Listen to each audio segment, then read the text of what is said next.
अभी कुछ दिनों पहले एक न्यूज आई थी कि 2014 से जब से भारत में बीजेपी की सरकार बनी है तब से भारत की पर कैपिटा इनकम डबल हो गई है। मतलब आम लोगों की इनकम दुगनी हो गई है। 2014 में भारत की पर कैपिटा 86,647 रुपीज थी, जो 2023 में बढ़ के 1,72,000 रुपीज हो गई है। पिछले 9 सालों में भारत की पर कैपिटा 99% इंक्रीज हुई है और हर साल भारत की पर कैपिटा 15.8% इंक्रीज हुई है। अब इस बात में कितनी सच्चाई है, आइए जानते हैं। तो नमस्कार दोस्तों, स्वागत करते हैं आपका चार्जिंग पॉइंट हिंदी में। दोस्तों, आज के इस वीडियो में हम जानेंगे कि क्या सच में भारत में लोगों की इनकम डबल हुई है या नहीं। तो जानने के लिए जुड़े रहिए आप इस वीडियो के साथ। दोस्तों, मैं ऐसे ही एजुकेशनल टॉपिक पे बात करता हूं, तो अगर आपको मेरा काम पसंद आता है तो अब आप मुझे सपोर्ट कर सकते हैं पेट्रियन और यूट्यूब में ज्वाइन बटन के थ्रू। और अब आप मुझे फेसबुक, इंस्टाग्राम, ट्विटर में भी फॉलो कर सकते हैं और मेरी वीडियोस को वहां पे भी शेयर कर सकते हैं। सबसे पहले मैं कुछ चीजें क्लियर कर देता हूं जिससे आपको समझने में आसानी होगी। आइए सबसे पहले जानते हैं कि जीडीपी क्या होती है। GDP is the total value of all goods and services produce in the economy. मतलब देश में जितने गुड्स एंड सर्विसेज प्रोड्यूस होते हैं उसकी वैल्यू को जीडीपी कहते हैं। किसी भी देश की जीडीपी मेनली दो तरीके से देखी जाती है, नॉमिनल जीडीपी और GDP PPP, purchasing power parity. आपने ये कई बार सुना होगा और देखा होगा कि भारत वर्ल्ड की 5th लार्जेस्ट इकोनॉमी है। भारत दुनिया की 5वीं सबसे बड़ी अर्थव्यवस्था है। तो मैं आपको बता दूं कि भारत नॉमिनल टर्म्स में वर्ल्ड की 5th लार्जेस्ट इकोनॉमी है। PPP, purchasing power parity terms में भारत दुनिया की तीसरी सबसे बड़ी अर्थव्यवस्था है। नॉमिनल जीडीपी देश की टोटल वेल्थ को दर्शाती है, देश में कितने गुड्स एंड सर्विसेज प्रोड्यूस हुए हैं इसको दर्शाती है। और GDP PPP, purchasing power parity, देश की कॉस्ट ऑफ लिविंग स्टैंडर्ड को दर्शाती है। आइए अब जानते हैं कि पर कैपिटा इनकम क्या होती है। तो देखो, पर कैपिटा इनकम से देश में पर पर्सन की एवरेज इनकम क्या है वो पता चलती है, और ये देश की जीडीपी को देश की आबादी से डिवाइड करके निकाला जाता है। मान लो कि अगर किसी देश की जीडीपी 1 लाख है और देश में 1,000 लोग रहते हैं तो देश की पर कैपिटा इनकम 100 होगी। मतलब वहां पे पर पर्सन की इनकम 100 होगी। तो दोस्तों, मुझे लगता है कि आपको यहाँ तक सब चीजें क्लियर हो गई होंगी। आइए अब जानते हैं कि भारत की पर कैपिटा इनकम 9 सालों में कैसे डबल हुई है। तो according to National Statistical Office NSO की रिपोर्ट के अनुसार 2014 में भारत की पर कैपिटा 86,647 रुपीज थी, जो 2023 में बढ़ के 1,72,000 रुपीज हो गई है। पिछले 9 साल में भारत की पर कैपिटा इनकम 99% इंक्रीज हुई है और हर साल भारत की पर कैपिटा इनकम 15.8% इंक्रीज हुई है। एनएसओ ने भारत की नॉमिनल जीडीपी, जो इस समय $3.4 ट्रिलियन है, उससे भारत की पॉपुलेशन को डिवाइड करके पर कैपिटा इनकम निकाली है। अब ये डाटा जान के बहुत लोग खुश हो रहे होंगे कि देखो, जब से भारत में बीजेपी की सरकार आई है देश में लोगों की इनकम डबल हो गई है, पर एक्चुअल में ऐसा नहीं है। कुछ एक्सपर्ट्स का कहना है कि इस पर कैपिटा वाले डेटा में एनएसओ ने इन्फ्लेशन को तो जोड़ा ही नहीं है। मतलब एक्सपर्ट का कहना है कि 2014 के मुकाबले 2023 में महंगाई बढ़ी है। 2014 में जो प्रोडक्ट जिस रेट में मिलता था वो 2023 में उस रेट में थोड़ी ना मिल रहा है, उसकी प्राइस बढ़ी है। तो भारत सरकार को पर कैपिटा इनकम में इन्फ्लेशन को भी एडजस्ट करना चाहिए, जिससे एक्चुअल में भारत में पर कैपिटा इनकम कितनी बड़ी है वो पता चल सके। देखो, एक्सपर्ट ये कहना चाह रहे हैं कि 2014 में अगर कोई प्रोडक्ट 10 रुपए का था तो आज वो 15 रुपए या 20 रुपए का हो गया होगा। लोगों की इनकम तो बढ़ी है पर साथ में महंगाई भी बढ़ी है, जिससे लोगों का खर्चा भी बढ़ा है। तो भारत सरकार को पर कैपिटा इनकम में इन्फ्लेशन को भी एडजस्ट करना चाहिए, तब जाके एक्चुअल में पता चलेगा कि भारत में लोगों की इनकम कितनी बढ़ी है।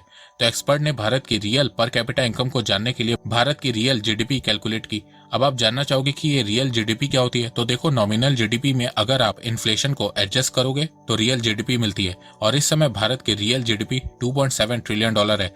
नॉमिनल जीडीपी $3.4 ट्रिलियन है, जिसमें से इन्फ्लेशन एडजस्ट किया गया है और उससे भारत की रियल जीडीपी मिली है, जो इस समय $2.7 ट्रिलियन है। तो रियल जीडीपी निकालने के बाद एक्सपर्ट ने पर कैपिटा इनकम कैलकुलेट करी तो उसके बाद फिगर्स बहुत ही चौंकाने वाले सामने आए हैं। 2014 में भारत की पर कैपिटा 86,647 रुपीज से गिर के 72,805 रुपीज पे आ गई है। वहीं 2023 की पर कैपिटा 1,72,000 रुपए से गिर के 98,180 रुपीज पे आई है। मतलब अगर आप रियल जीडीपी से रियल पर कैपिटा इनकम निकालोगे तो 2014 में भारत की पर कैपिटा 72,805 रुपीज थी। वहीं 2023 में ये बढ़ के सिर्फ 98,180 रुपीज हुई है। 2014 से भारत की पर कैपिटा सिर्फ 35% इंक्रीज हुई है और हर साल सिर्फ 5.6% पर कैपिटा इंक्रीज हुई है। पर एक्सपर्ट ने कहा है कि इसमें 2 साल कोविड के भी हैं, जिसमें भारत की ग्रोथ रेट बहुत ज्यादा गिर गई थी, जिसके चलते भारत की पर कैपिटा इनकम भी गिर गई थी। 2021 में तो भारत की पर कैपिटा 10% डिक्रीज हुई थी। तो अगर कोविड ना आया होता तो भारत की पर कैपिटा और तेजी से बढ़ती। तो देखा जाए, बीजेपी ने जो बताया है कि भारत की पर कैपिटा इनकम डबल हुई है, ऐसा कुछ भी नहीं हुआ है।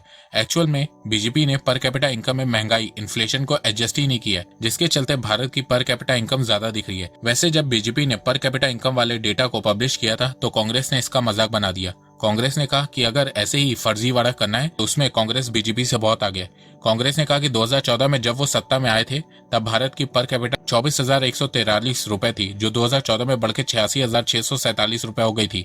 कांग्रेस के 10 साल के टेन्योर में भारत की पर कैपिटा 258% इंक्रीज हुई है, वहीं बीजेपी की सिर्फ 98.5% इंक्रीज हुई है। तो देखा जाए यहाँ पे दोनों पॉलिटिकल पार्टी आम इंसान को बेवकूफ बना रही है, क्योंकि दोनों पॉलिटिकल पार्टीज ने इन्फ्लेशन को एडजस्ट ही नहीं किया है। इसके अलावा एक्सपर्ट ने यह भी कहा है कि अगर किसी देश की पर कैपिटा इनकम इंक्रीज हो रही है तो उसका मतलब ये नहीं है कि पूरे देश के लोगों की इनकम इंक्रीज हो रही है। मान लो एक देश में 2 सिटीज है, एक सिटी में 50 लोग 5 लाख रुपए सालाना कमा रहे हैं और दूसरी सिटी में 1000 लोग 25,000 रुपए सालाना कमा रहे हैं। पहली सिटी की पर कैपिटा इनकम 2.5 करोड़ होगी और दूसरी सिटी की पर कैपिटा इनकम भी 2.5 करोड़ होगी। पर अगर आप दोनों सिटी को मिला के एक देश की पर कैपिटा इनकम निकालेंगे 5 करोड़ डिवाइडेड बाय 1050 पीपल, तो देश की पर कैपिटा इनकम 47,690 रुपीज आएगी। अब बताओ क्या दूसरी सिटी के लोग इतना सालाना कमा रहे हैं? जवाब है नहीं। इसके अलावा भारत में सिर्फ 6% वर्कर ही ऑर्गेनाइज सेक्टर से जुड़े हैं, बाकी के 94% वर्कर्स अनऑर्गेनाइज सेक्टर से जुड़े हुए हैं। तो अनऑर्गेनाइज सेक्टर में जो वर्कर्स की इनकम बढ़ी है या कम हुई है, इसके बारे में गवर्नमेंट को नहीं पता है। भारत में 37 मिलियन लोग ऑर्गेनाइज सेक्टर में काम कर रहे हैं, जिसका डाटा गवर्नमेंट को मिलता है। बाकी के 450 मिलियन वर्कर्स जो अनऑर्गेनाइज सेक्टर में है, उनका डाटा गवर्नमेंट के पास नहीं है। तो भारत सरकार पर कैपिटा इनकम सिर्फ 6% लोगों के बेसिस पे निकालती है। इसके अलावा ऑक्सफैम की रिपोर्ट के अनुसार भारत के 1% रिच लोगों के पास देश की 40% वेल्थ है और 50% के पास सिर्फ 3% वेल्थ है। भारत में 119 बिलियनियर्स हैं और हर दिन 70 न्यू मिलियनियर्स बन रहे हैं। तो अमीरों की इनकम तेजी से बढ़ रही है, आपकी, मेरी और बाकी आम लोगों की इनकम तेजी से नहीं बढ़ रही है। तो ये जो बोला जा रहा है कि पिछले 9 सालों में बीजेपी के टेन्योर में आम लोगों की इनकम डबल हुई है, वो गलत है। अब ये चीज जान के कुछ लोग खुश हो रहे होंगे और कमेंट सेक्शन में बोलेंगे कि देश में तरक्की नहीं हो रही है। तो देखो, देश की तरक्की को सिर्फ पर कैपिटा के बेसिस पे तय नहीं कर सकते।